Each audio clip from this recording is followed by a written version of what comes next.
Bonjour à tous et bienvenue. Voilà, un temps un petit peu maussade, mais voilà, ça pousse, hein.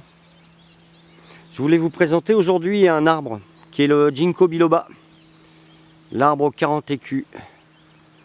Hein. Donc certains vont pouvoir le rencontrer maintenant dans les parcs, hein, en Europe ou en France. Il est planté dans les parcs en alignement. On va planter principalement les plants mâles parce que les plants femelles ont des baies qui, tombant au sol à l'automne, dégagent une odeur pestilentielle, quoi. Donc voilà, on va sélectionner principalement les pieds mâles. Donc cette plante est très utile, ou du moins les feuilles. En Europe, on utilise principalement les feuilles.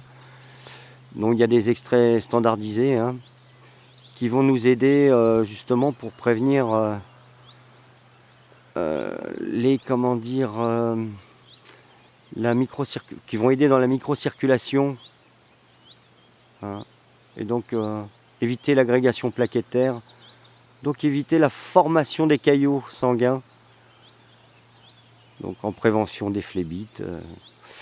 On l'utilise également en gériatrie, hein, pour les personnes âgées, puisque en améliorant la circulation, la microcirculation au niveau du cerveau, et en l'oxygénant, ça va aider les personnes âgées pour la mémoire, la concentration.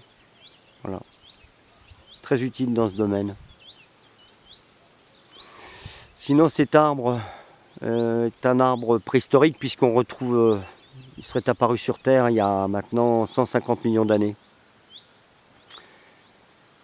Voilà, l'arbre 40 écus parce que un botaniste amateur, Prétigny, en 1780, ramène les premiers spécimens d'Angleterre, 5 pieds qu'il aurait acheté à l'époque, 40 écus. Voilà, ça c'est pour la petite histoire.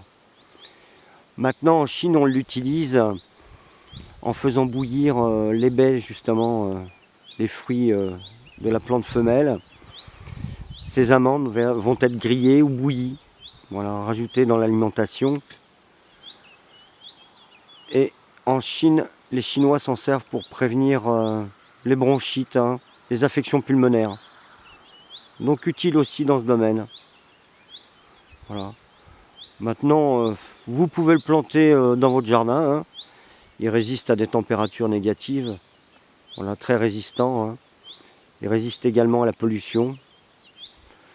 Au Japon, après les bombardements américains d'Hiroshima et de Nagasaki, voilà, dans la végétation, ce sont les premiers plants à avoir repoussé. Donc, pour vous prouver la résistance de cette plante. Puis en plus, elle est assez sympa.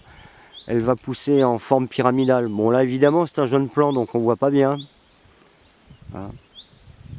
Mais les Chinois l'utilisent depuis plus de 2000 ans. Hein. Donc, voilà. En Europe, on commence à la connaître et à l'utiliser. Alors, surtout, n'hésitez pas. Hein. Vous pouvez l'utiliser sous forme de tisane, mais il existe en poudre sous forme standardisée en pharmacie. Hein. Voilà, pour la mémoire, concentration.